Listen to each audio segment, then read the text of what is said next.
Legacy energy doesn't trend. That's what the kid said to me, into his phone, no less, right before he handed me my termination letter like it was a goddamn party favor. I stood there blinking under the flicker of a $90 ring light, while Chase, the founder's nephew, smiled like he'd just landed a brand deal.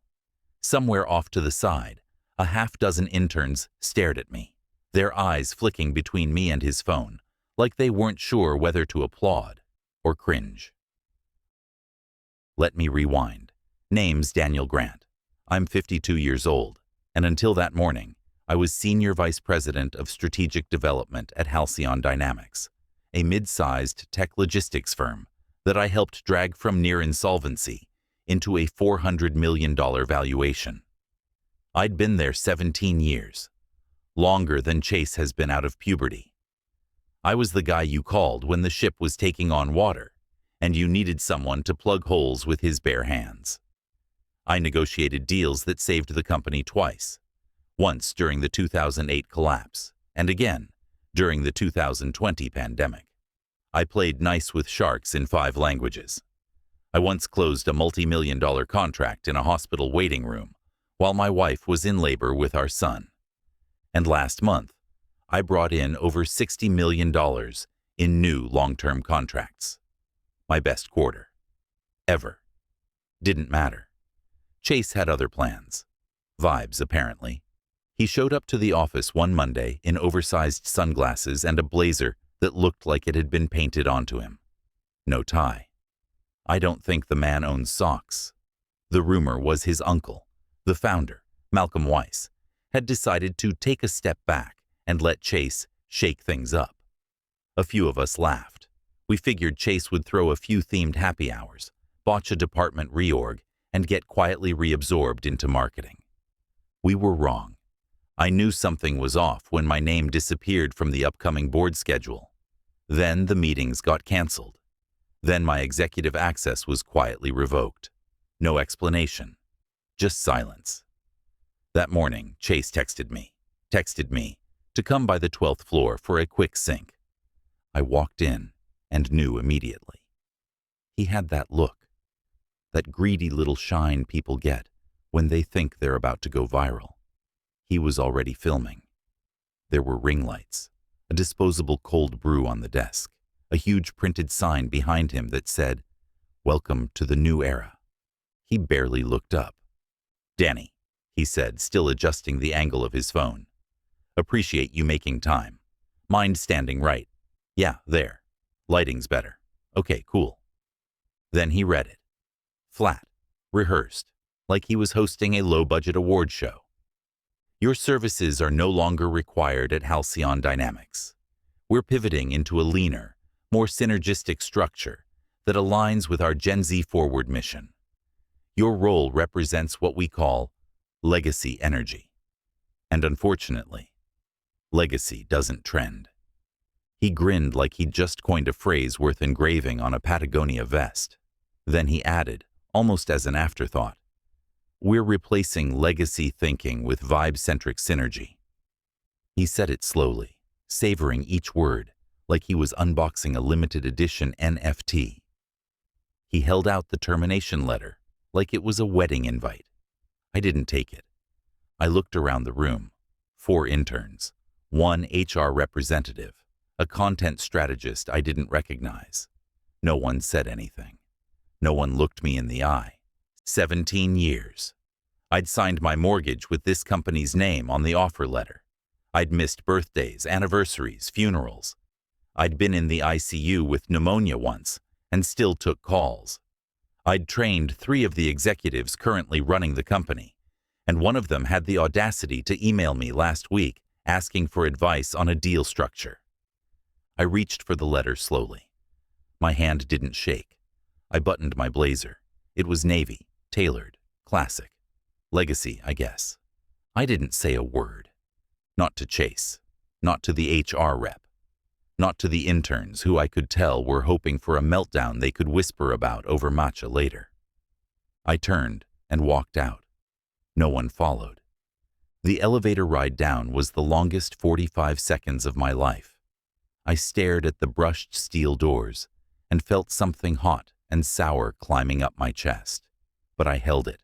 The doors opened, and I walked past reception without slowing down, out into the sunlight, into the city, into whatever the hell came next. You don't spend almost 2 decades building something without leaving fingerprints everywhere, and you don't gut a company like Halcyon without bleeding somewhere down the line. Chase didn't know that yet, but he would. Because here's the thing about legacy, about people like me. We don't disappear, we endure, we remember. And when the glitter dust settles, and the vibes fade, and the TikToks stop bringing in leads, who do you think they'll call? I didn't know yet what I'd do next. But I knew one thing. I wasn't done. Not even close. I didn't leave the house for 3 days. The first morning I woke up at 5:47 a.m. out of habit, showered, shaved, and reached for a suit. Then I stopped. Stood there with my hand frozen above the hanger. I stared at the closet, at the rows of blazers and pressed shirts, and felt like I'd walked into someone else's life. I ended up in sweatpants on the couch with a glass of scotch by 11 a.m. That became the pattern. Scotch by noon, phone off by 2, some half-hearted attempt to clean out my inbox by 5, then frozen pizza or nothing at all. My phone buzzed occasionally. Bank notifications, a junk message from some LinkedIn career coach, one text from my daughter asking if I was alive. I replied with a thumbs up. I watched the video once, only once.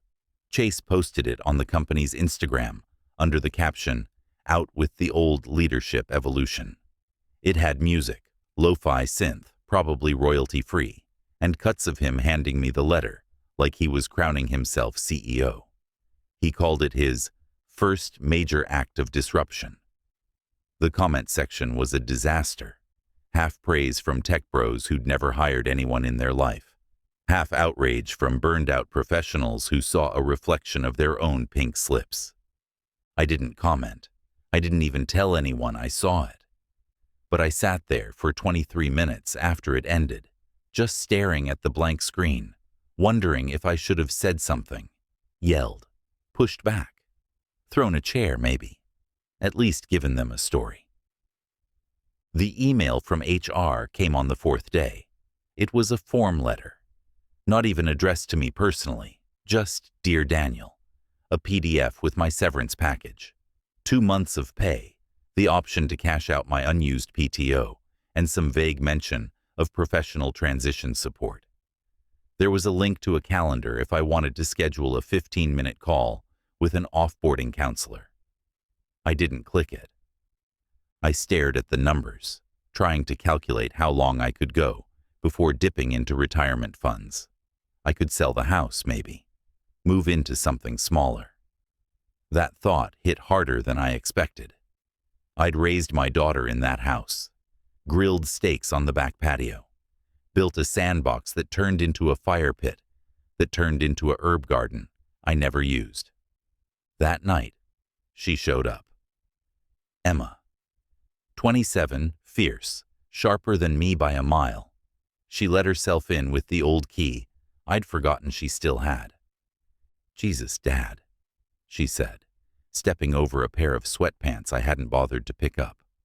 "Are you alive, or have you become a meme?" I poured her a glass of wine. She poured it out and made coffee instead. We sat at the kitchen table, the same one she used to do homework at while I took late calls. She didn't sugarcoat it. She never does. "I saw the video," she said. I nodded. "You want to disappear? Don't tempt me." She sighed. "You didn't build that company just to let some prepubescent Ken doll erase you on social media." I chuckled. First time in days. "It's not my company anymore. Number. But you're still you." I didn't respond. I couldn't.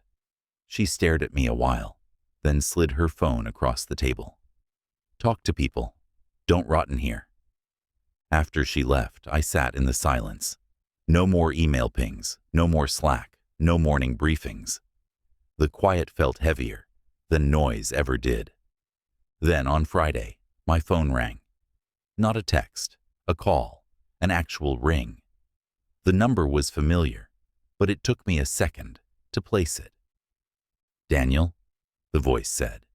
"Christ, I've been trying to reach you all week." It was Vince Lin, CEO of Kiratech, a company I'd brought into Halcyon years ago when no one would take their calls. We'd closed our first deal over warm bagels and bad coffee in a hotel lobby in Minneapolis. "I heard what happened," he said. "Hell of a way to go."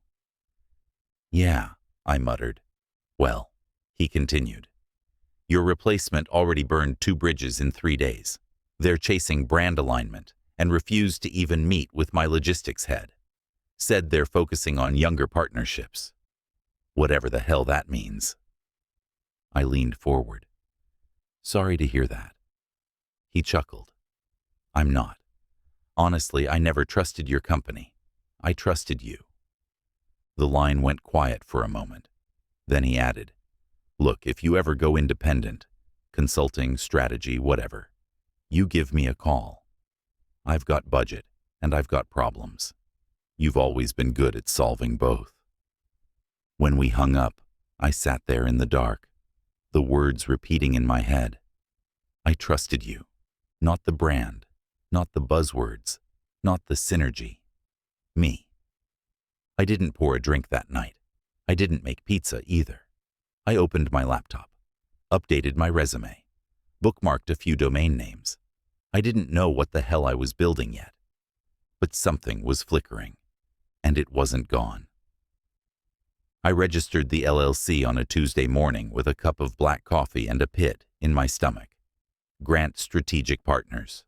No slogan, no fluff, just a name that sounded solid, like mahogany and stone.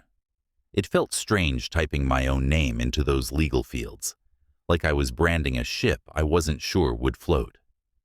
The co-working space I leased was in a building that used to be a warehouse, now painted white with words like disrupt and innovate stenciled on exposed brick. The front desk guy wore AirPods and called everyone boss. I brought my own chair, couldn't stomach the idea of renting one that had absorbed 100 hipster startup failures. My first email was to Marcus Hale, former CTO of Halcyon. He'd left 6 months before I was fired, citing strategic misalignment, which, in our language, meant Chase had treated him like a second-hand modem. He picked up on the first ring. "Took you long enough," he said. We met at a diner near his place. He looked older, beard grayer, eyes tired. But when I laid out the bones of what I wanted to build, the fire came back. He reached for the napkin dispenser and started sketching org charts between bites of hash browns. "Tech first, but not tech blind," he said. "Clients want answers, not acronyms. You lead the relationships. I'll handle infrastructure." The second call was harder. Her name was Nia Reyes, a 28-year-old MBA grad I'd met during a university guest lecture 3 years back. She'd grilled me harder than the panel. Afterward, we stayed in touch. She turned down a job at Halcyon, said she didn't like the culture shift. When I called her, she didn't hesitate. "You build it," she said. "I'll help run it." So that was our team. A former exec who hated people, a strategist half my age who could out-negotiate a hedge fund shark, and me, the guy who used to think personal branding was something teenagers did with Snapchat filters. Our pitch deck was laughably basic. I wrote the first draft at my kitchen table in PowerPoint, refusing to use any template that had the word vibes in it. Nia tore it to shreds. "This font makes us look like we sell toner," she said, flipping through my slides. "It's Times New Roman." Exactly. We argued, compromised, and rebuilt it together. Clean, sharp, direct. Our message, strategy, clarity, accountability. No jargon, no TikToks, just solutions. Our first real pitch was a disaster. Zoom call with a health tech firm out of Seattle. Halfway through, their VP interrupted with, "So, is this a consultancy for dads or what?" followed by laughter that felt like a slap. When the call ended, I slammed my laptop shut so hard I cracked the edge. Marcus leaned back in his chair. "They're idiots." "They're the market," I said. "And the market thinks I belong in a museum." For a moment, I considered it, calling Malcolm, the founder, asking for some advisory scrap, something with a title but no teeth. I imagined Chase, smirking on the other end of that call. I poured a drink, stared at the glass, didn't take a sip.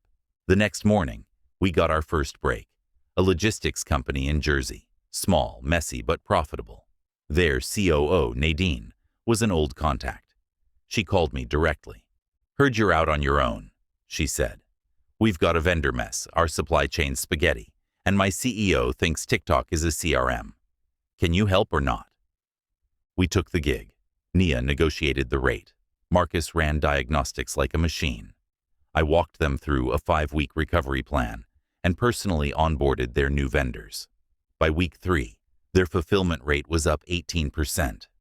When Nadine wired the final payment, she added a note. "This is what leadership looks like." It wasn't a headline deal. It wasn't sexy, but it paid the bills, and more importantly, it gave us a win. We framed the first invoice and hung it on the drywall behind my desk, right above a whiteboard with 2 columns, legacy wins and next up. That night, I stayed in the office after the others left, ordered takeout, sat in the quiet hum of old ducts and flickering LEDs. I opened our website in progress and stared at the landing page. "We help you see what matters, then execute." Not catchy, not viral, but true. I clicked publish, and for the first time in months, I felt like myself again. It started with a headline. "Halcyon Dynamics Gen Z pivot falls flat. $12 million campaign underperforms amid backlash." The article showed up on my phone while I was sipping burnt coffee in the corner of our co-working space. I didn't click it right away. I just stared at the words, letting them sink in. That number, 12 million, sat in my chest like a heavy stone. I knew that campaign. I'd outlined an earlier version of it during my last quarter at Halcyon. Back then, it was targeted, data-backed, conservative in the right ways.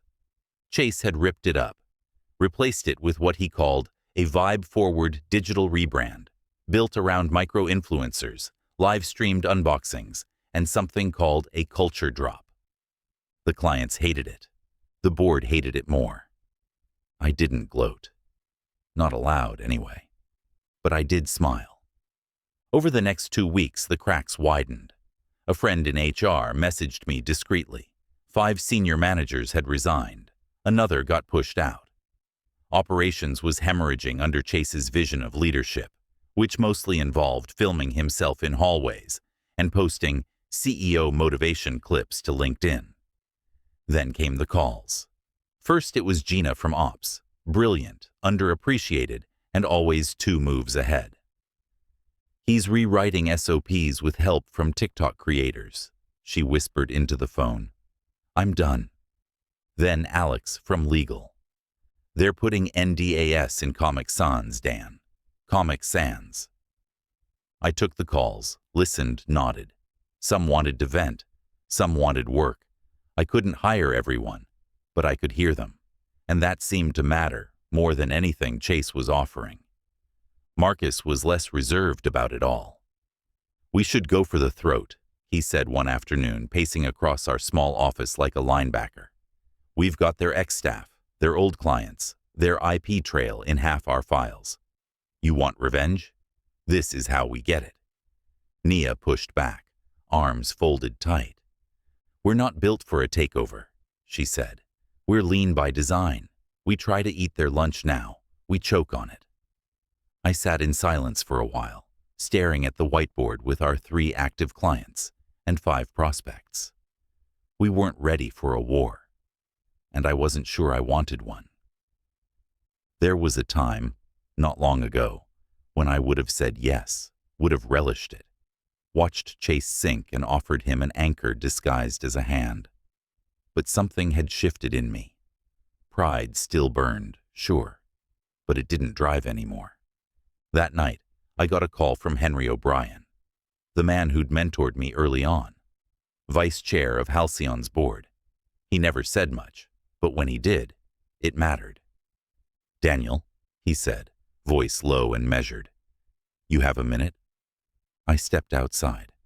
The city was loud, but his voice cut through it.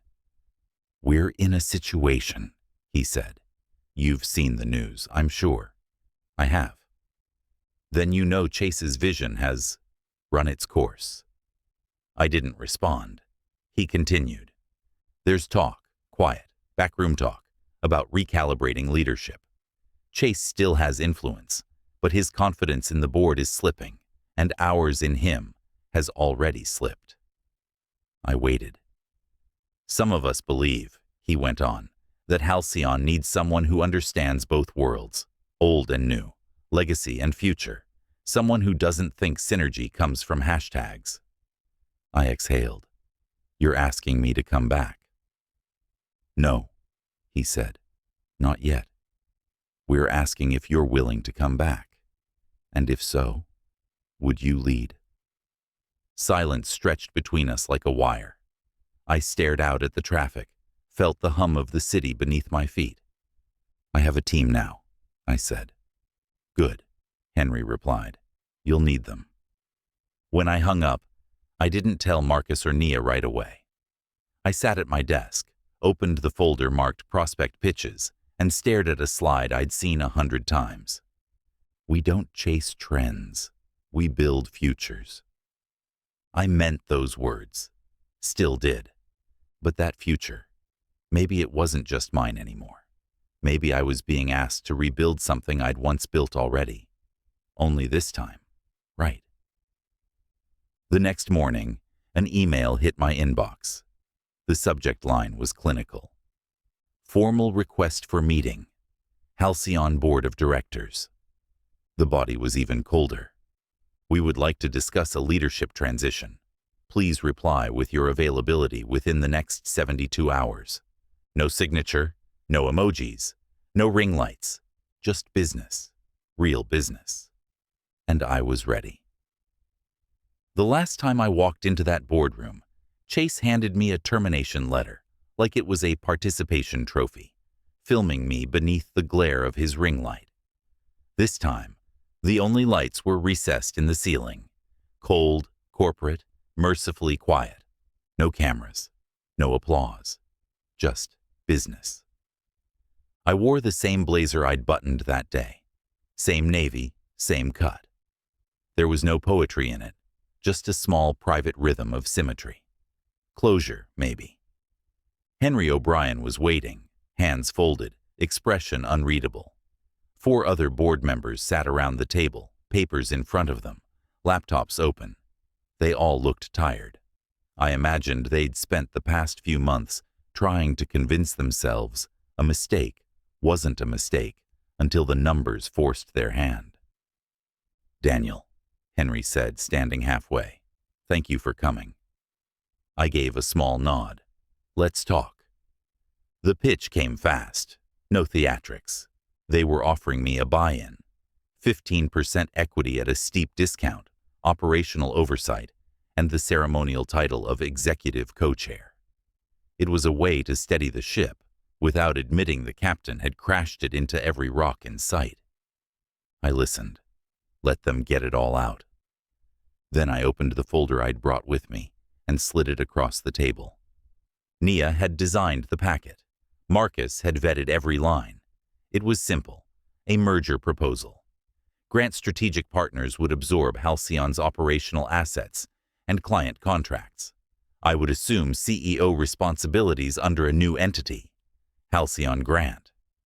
The board would be trimmed, Chase would step down, and remaining equity holders would retain stock in the new firm, but with reduced influence. Silence. Then murmurs. Henry looked at the first page and exhaled slowly. "This isn't what we were expecting." I leaned back in my chair. I'm not here for a legacy title and a seat at a crumbling table. I'm here to rebuild. I brought clients back from the brink when this company had nothing but duct tape and hope. I bled for Halcyon, and I'll do it again, but not under someone else's leash. He didn't argue. He just looked across the table. The others read quietly. No one interrupted. The door opened 20 minutes in, and there he was. Chase, still wearing sneakers with no socks, though he'd at least put on a blazer. A gold chain dangled from his neck, like a toddler playing dress-up in his father's closet. "Seriously?" he said, smirking. "You guys called him back from the dinosaur exhibit?" Henry didn't answer. Chase turned to me. "Let me guess. You're trying to buy your way back in? Real legacy energy." I stood, slowly. Not angry, just tired.